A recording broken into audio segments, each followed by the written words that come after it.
welcome to another episode of Get Out of Rap. Today I'm joined by Lewis Parkin of Alvaria. Now, me and Lewis have been working together for the whole year. I've finally managed to convince him to come on so he can share his knowledge, and you can all get to know what a great guy he is and how lucky we are in our industry to have young talent like Lewis. So, Lewis, welcome. Oh, thank you very much, and thank you for the intro. That's very nice. Yeah, it's great to be here. Well, I did say I'd give you a good intro. You did, and that lived up to the expectation, so I appreciate that. So let's get this out of the way. It's going to make me feel very, very old, but you're 20, I am. and so how long have you been at Alvaria, and how did you get to join the company? What was your thinking? Just take us through that. So I've been here for a year and a half. I I'd left college and I was just sending my CV everywhere to try and get in some sort of technology job. I didn't know whether it'd be, a contact center or just like software development was another place I was looking at. But like I said, I was sending my CV around and I sent it to our RVP at the time. Um, Luckily, I got an offer. The role was sales support administrator.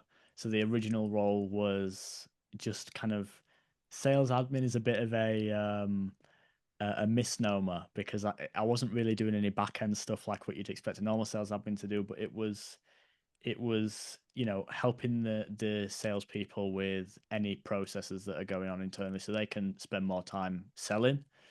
Um, what then happened was very quickly that expanded into general sales support. So helping the team with anything basically. I started taking on bespoke, projects and tasks. I've created training videos for some of our customers. I plan events as we've been talking about with the Contact Center Expo, and I've even done little bits of like UI design for some of our modules on the Alvaria CX platform. Basically, I don't mean to I don't want this to sound big headed or anything like that, but basically anything that I could do better than the people around me who were focused on selling was basically up for grabs. And I took that opportunity to get used to all these different departments and aspects within Alvaria and the contact center industry as a whole. Um, and then yeah, now a year and a half later, I'm doing all that as well as managing some of our accounts in the UK and Ireland. So it's been a journey. In a year and a half, I've done a lot. Well, I right at the start of the year started working with you guys and going to meet up with you and even online. It was always like, yeah, Lewis, can you pick this up? Lewis, can you pick this up? Lewis, can you pick Yeah, this up? And I was thinking, yeah. I wonder what Lewis's actual job role is. But I want to take you, I want to take you right back. So after finishing college, you were looking at something in technology, but it could be, like you say, software development, or Yeah. it turns out it was contact centers and CX. How were you? Did you feel prepared for like interviews and things like that? Yeah, I mean, obviously, I was looking at entry level roles, so it was good to have um, the experience and the courses that I took in college behind me for that. Um, but yeah, I think I was prepared. I find I always overthink the interviews, and then when I get on there, I can usually talk my way through it pretty well. Um, but yeah, I think I was prepared. Obviously, it was tailored to the role I was looking at, but I'd say I was prepared. And you mentioned where you might be looking and some of the things that were of interest to Mhm. you. How much did you know about contact centers, our industry? I know you do you're someone that's prepared and you do your research. But what were your perceptions before joining? So the perception was interesting because younger people, we don't have bills or contracts or anything you'd need to call or be called by a company for. So you only really hear the sort of horror stories because nobody comes up to you on a Saturday evening and tells you about a good experience they've had in a contact center. So I think that's kind of a general perception among young people is um, the issues that contact centers have. I knew it was more complex than that, or I wouldn't have taken the role if I kind of thought that was what the contact center industry was. Um, but yeah, I mean, it's it's a shame because it's not the tech that's the problem. It's poor implementations of the tech. Um, and Alvaria changed my view of it almost straight away. I saw the people behind the technology and the fact that they actually do really care what the customer experience is like. And I think that's one of the great things that I've seen at Alvaria is we are really trying to. I'll use my colleague Steve's favorite saying. We're trying to flip the script because it's such a especially with proactive outreach, it's such a great way to help increase customer sentiment and help with the customer journey. And if I would have known, well, I wish people my age just kind of know that about contact centers because it's shown as a not a scary thing, but oh, I don't want to have to do that. Oh, the contact center, I don't want to have to do that. I think that's maybe why young people love text channels so much rather than calling because we just see it as something we have to do and it's not enjoyable. It's a really good point, actually. So if you did have to contact a company, your preference is not voice, but to speak, to text. It was, I think that's changed since being here. I think just in general, being able to convey the issue that I'm facing, I prefer calling, but I am one of the few. When I talk to my friends or people my age, they yeah prefer texting. I mean, that's what we've grown up with. We grew up with instantly being able to message anyone, and we are very quick at doing it. Sometimes quicker than trying to convey, um, you know, by speaking. So yeah, I'm not necessarily one of those anymore, but I was. Whenever I would have Mm. to, I'd prefer just typing. It's easier. Do you think, not necessarily your college, but do you think further education can do more to, or we should do more as an industry to go to places of further education and share what customer experience is and the opportunities that exist within our industry? And I'm not just thinking specifically contact centers, but just customer experience as a whole. Yeah, definitely. I think there's really easy ways to do that as well. If whether it is going to a college or whether it's the companies that are more likely to engage with students or younger people, just making sure that their customer journey is spot on. And to your point, yeah, it'd be because it's such a vast industry and it's one that a lot of people leaving college may go into in a call center or in my case moving into the kind of the company behind the product um, and being more knowledgeable about what a contact center is and how it works I think could be a big benefit to everyone because it increases the um, addressable workforce, if that makes sense. There's more Mm. people that understand and may be willing to reach out and go for a contact center role. Rather than it being like as a last resort. Yeah, yeah, because yeah, it really is a shame because the contact center industry is all about the customer, and there's a few bad eggs that maybe not ruin that reputation, but negatively impact that reputation. Um, but yeah, it is a shame. Well, you've highlighted if the perception out there is based on, that it's that lack of awareness that then leads to only the negative stuff is the thing that is focused on. It's actually the onus is on us as an industry to do more, to share more, to engage with people who um, we typically haven't always engaged with. So, I mean, it's just great that you're in the industry. What what I would like to talk about now is, and I've seen this firsthand, right? You mentioned, so if you had your job description and you were like, well, I can actually do loads more stuff. How did you cope when, or how did you feel and cope when that sort of thing started to happen? They say, "Oh, Lewis, can you get involved in this project or that project?"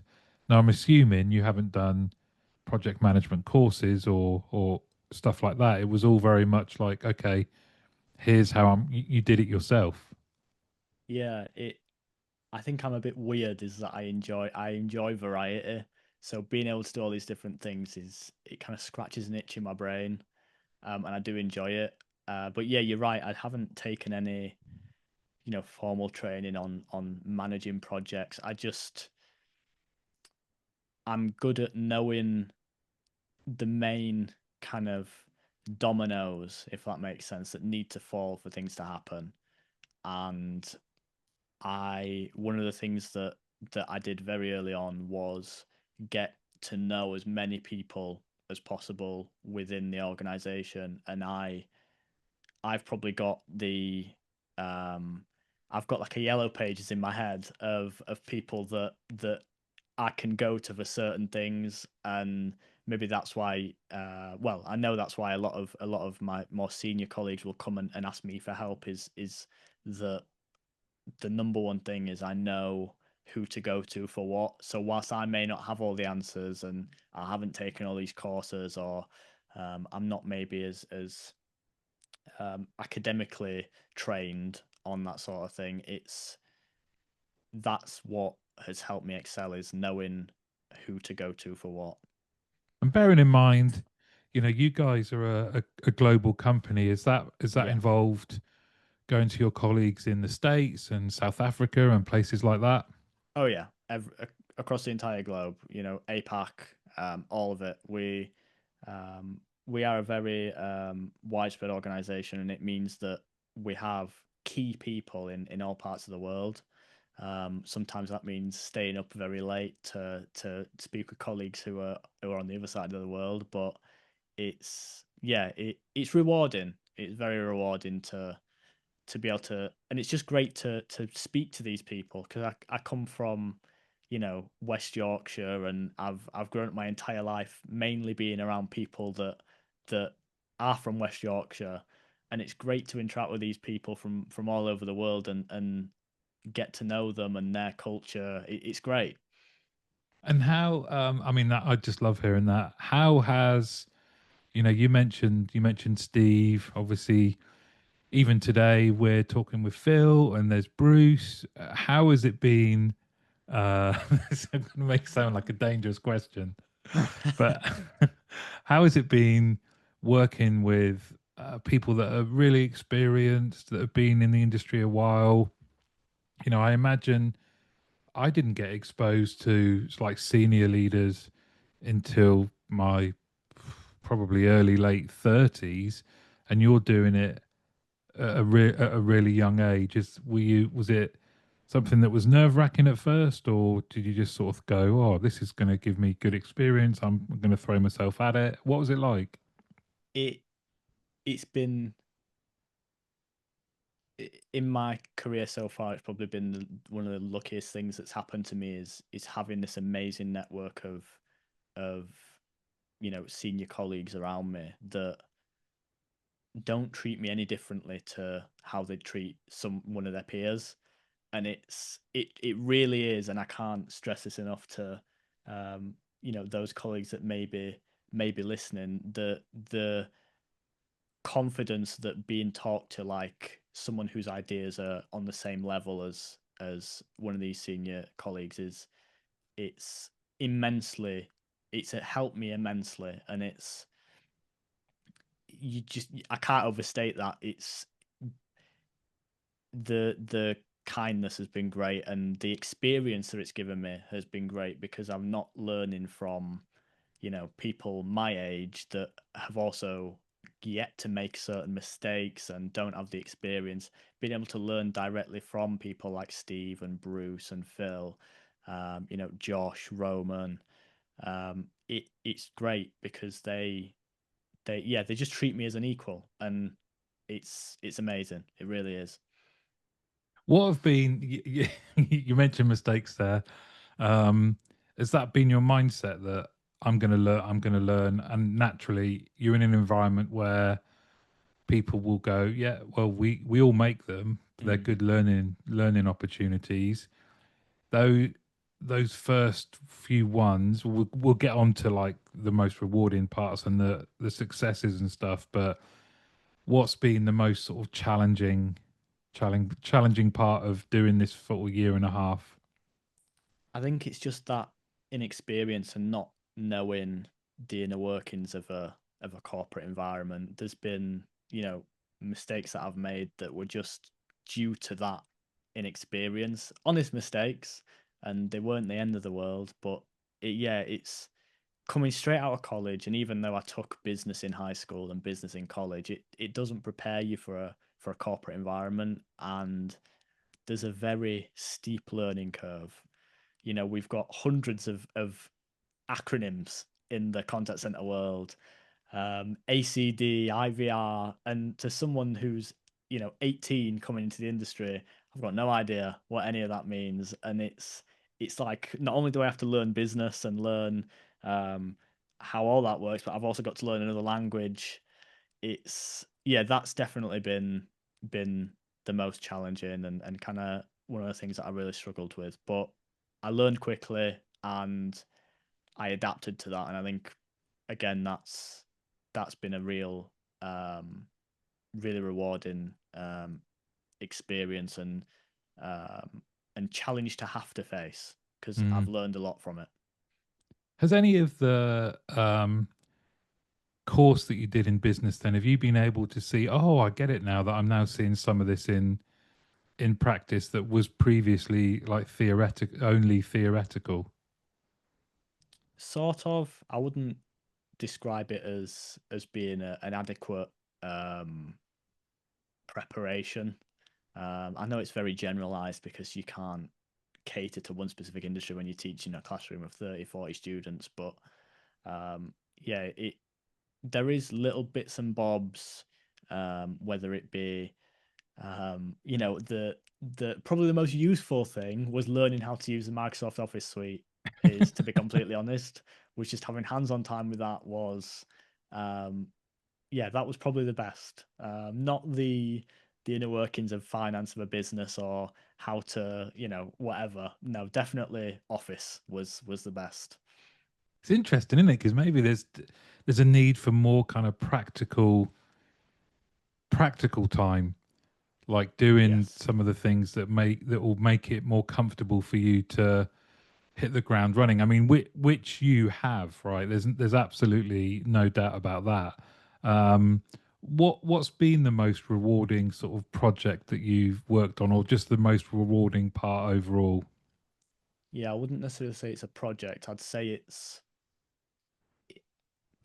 it's a simple thing. It's when something needs to be done, or um, there's something complex that has gotten out of hand for one person.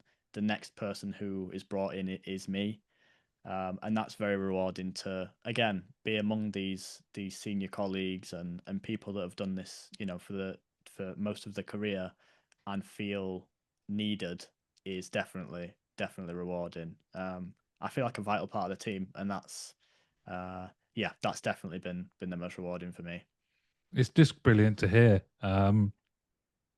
What when you think about what's coming up in the future for you, do you think how far ahead do you think, or do you You're just doing it. You're enjoying it, obviously. So you're just Yeah. living in the moment. What are your thoughts around your own future?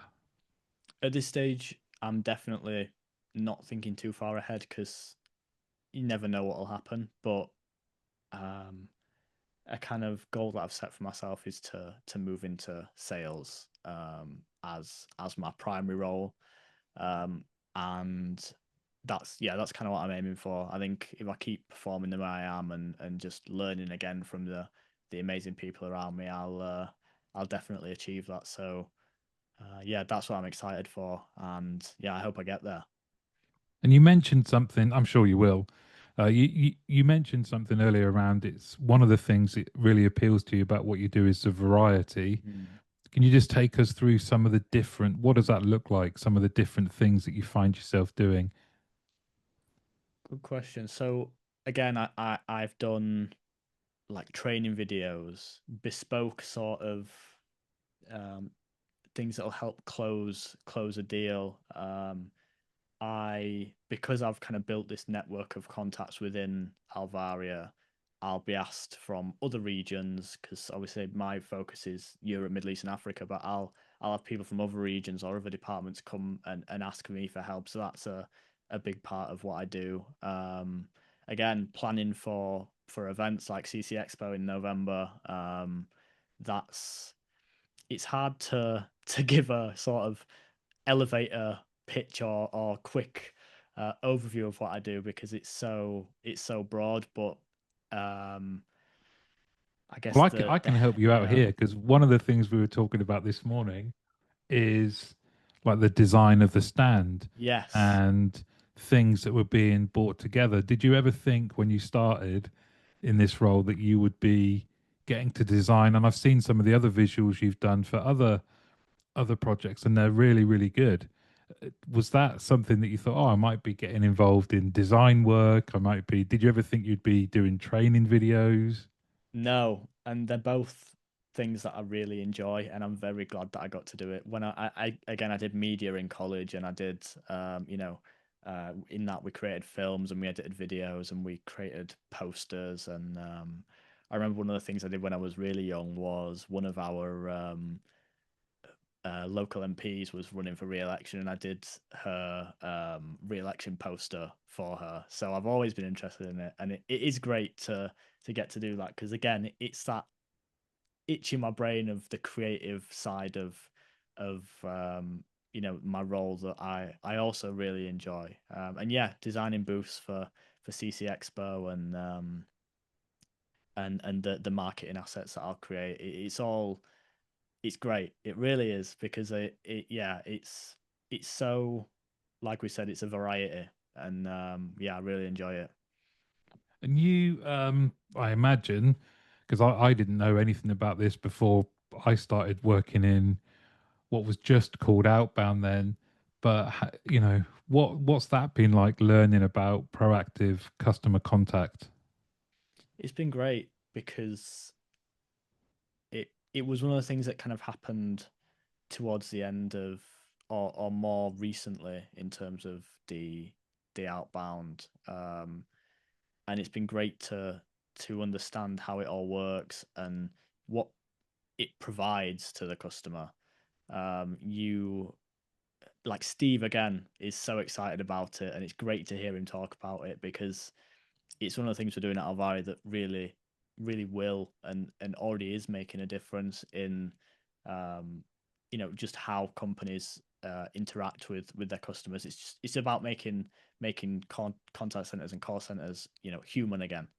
And yeah it's interesting because again you've got that sort of negative base view or perception when you're a young person or just in general if you don't really know too much about contact centers. And me specifically being involved in the inner workings of how we're looking to kind of redefine the standard in the industry.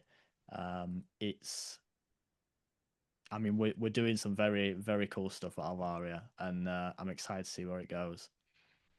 And you, how do you do you ever sort of chat to your friends? Like, what are they doing in? in comparison to what you're doing now? A lot of them are still in uni, and I never was an academic person. I didn't really enjoy school. I enjoyed college much more because it was, focused to what I'd wanted to do. Um, but in some ways, I am um, not envious, but it would have been cool to see what would have happened to go down that path instead. But yeah, I feel I get a bit of imposter syndrome, especially being around again the colleagues that I'm with. And then I look at my friends and I see that they're not even started their career yet. Yeah, I'm a bit of a odd one out. I mean, I think it's totally natural to think that, but you're in a great position. You've got Yeah, so many skills already and experiences already. Whether you did or didn't go to uni, or and you're young enough, you still can at some yeah, point. Um, you've you're way ahead, just in terms of what you can do, but it must feel strange to think there's no one else that's doing what I'm doing. yeah. It was refreshing. I know you had Ollie on the podcast a few podcasts ago, and it. I remember meeting Ollie, and it was refreshing to see someone my age. No offense to my other colleagues, but I'm not really in the demographic of the call center industry. So it was, yeah, I do feel like an odd one out, but yeah, I completely agree. I'm on a good path, and I'm definitely, um, I feel like I fit in most of the time when I've not got this kind of imposter syndrome, and it's great because there's so much support from my colleagues, and again, I very much appreciate it. You mentioned something. I mean, it's come across loud and clear all the way through this that you're treated like an equal. But I think it's good for groups to have as much of a mix as possible because you get a Yeah, different way. You will come up with ideas that others won't have thought about. You can be the person that asks those questions that come from not having repeated bias around something. If you've been in the industry a long time and you think, oh, mate, this doesn't work, this does work. And you might have those things for genuine reasons based on your experience. But I think it's really important to have people within a group that can say, why don't we try this? Or why are you doing it that way? And it opens up everyone else's thinking because they won't just go, well, we've tried it, that didn't work. The moment you start explaining it and have someone that's curious and can go, well, why don't we try this? Why don't we try that? We could still try it. We could maybe change it. I think, more diverse groups perform better than groups yeah, that are all very, very similar. And you just yeah, you just bring the definitely. average age down by about 100 years. I do. But in all seriousness, one of the best things I've ever done is I very quickly learned to challenge the that's how it's always been done. Because again, there may be reasons to do it like that, but I think one of the advantages that young people in particular have is a fresh or unique perspective on those issues or whatever challenges there may be. Um, and yeah, when I came in, I very quickly spotted a lot of those. Not that they were necessarily wrong, but they weren't how I would do it. And sometimes there's experience in that. There's wisdom in why it's done that way. And other times it may just be maybe a bad habit. And yeah, it's when I came into Alvaria, I was very quick to start changing things around and implementing new ways of doing things, and it helped a lot. And that's probably why I'm where I am today. Is that I very quickly made a name for myself for getting things done and challenging that kind of status quo. And what about out of work? What are the what interests you when you do finally get some downtime and you're not talking to your colleagues around the world? Well, as I've kind of alluded to, I'm a bit of a tech nerd. So I know we were talking the other day about this, but I build my own computers and I've got my own little server running at home. I'm really interested in and I've always been. This is what kind of kicked off my um, interest in IT is the kind of hobbyist consumer side of computing. Um, so mainly, I'm either messing around with my computers or I play guitar as well. I've got a few little things going on that I enjoy to do in my free time. But I think the main thing is the computers. I get very obsessive over it. I do have to say, when Lewis was explaining this to me, he had to explain it quite a few times, and each time it was like, "No, just dumb it down again," because I couldn't quite get it. It's very, very, very impressive.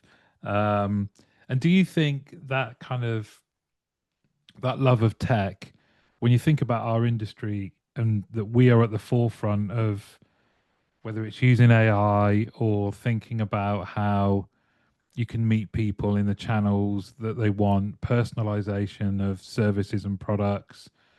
There's so many things where, you know, we are actually using technology in a live environment out in the world, given that, especially younger generations love tech. Is that an angle, do you think, that we should be making more use of when trying to attract talented people like yourself into the industry? Definitely. One of the one of the kind of key things that brought me into the tech industry was the media that's out there around, whether it's on YouTube or whatever, that showcases this really high tech stuff, whether it's a really fast server or a really fast computer or whatever. um, and I think the contact center industry could do with utilizing that more. I don't know how we do it. I'd have to really sit down and work an angle for that. But it's the, I mean, there is a lot of high tech stuff going on in the industry, whether it's AI, automation, whatever, and that gets young people excited. And on the flip side, some of that stuff, I mean, in general, I think everyone's getting a bit of AI fatigue Yeah. from everything going on and everyone banging on about it. But the though that key technology really helps elevate the view of contact centers, especially in my experience. It's cool to come to a company like Alvaria and get involved in discussions around servers and what we've got going on in our rack spaces or whatever. Like, it's great to see that, and it's exciting. And I think there's a lot of people, especially in kind of my age, that really like technology and get really nerdy about it, and that would be a great way to pull people into this industry. And you mentioned two other things as well that are really important. Um, that kind of acceptance, and that it doesn't matter about anything about you from a demographic point of view, like where you're from, what your age is. If you want it and you're good enough and or curious enough to learn, um, there is great opportunity in our interest in our industry. And then the other thing you mentioned that I think is really important is variety, because most people I speak to, if I ever said to them, do you ever look at your job description and think how much of that applies to what you do on a day-to-day basis, I would say 99% of people say, oh, I'd forgotten what my job description said, because I do so many different Yeah, things, or in a good way, in a yeah, positive yeah, way, that my job is very, very different to what I thought it would be. yeah. It really is. I keep saying it. It's great because, especially as a young person, again, that that variety, um, it it really helps, one, to get your name out there in the industry as being someone who can do things that other people maybe can't, But it's also great to really help, just in general with your career, having all these different, places that you've been involved with, and seeing, okay, well, I like that, I like that, I don't really like that, and being able to build a path in your head of where you want to go in your career. It's great. Well, you mentioned the contact center expo. Is that the next place where people can actually see you in the flesh and It meet you? is. It is, yeah. I'm very excited to be there. The whole Alvaria team will be there, and it's going to be great. Like I said, I've been putting a lot of blood, sweat, and tears into preparing it, and I'm really excited to be there. So yeah, if anyone's listening and they're going to the Contact Center Expo, come and visit the Alvaria booth. Go to Lewis. Go and say hello to Lewis. Lewis is also on LinkedIn, so please do connect with him. And I've loved working with the whole team and you this year, Lewis. I think only good things are going to happen to you in our industry, and one day maybe like me, Steve, Bruce, and Phil will be in our old folks' home, and we'll sit and we'll be chatting about. Oh, do you remember when we worked with Lewis? Look at him now. I appreciate that. Thank you. Thank you so much for coming on Get Out of Rap, mate. Thank you. It's been great. It's been really great.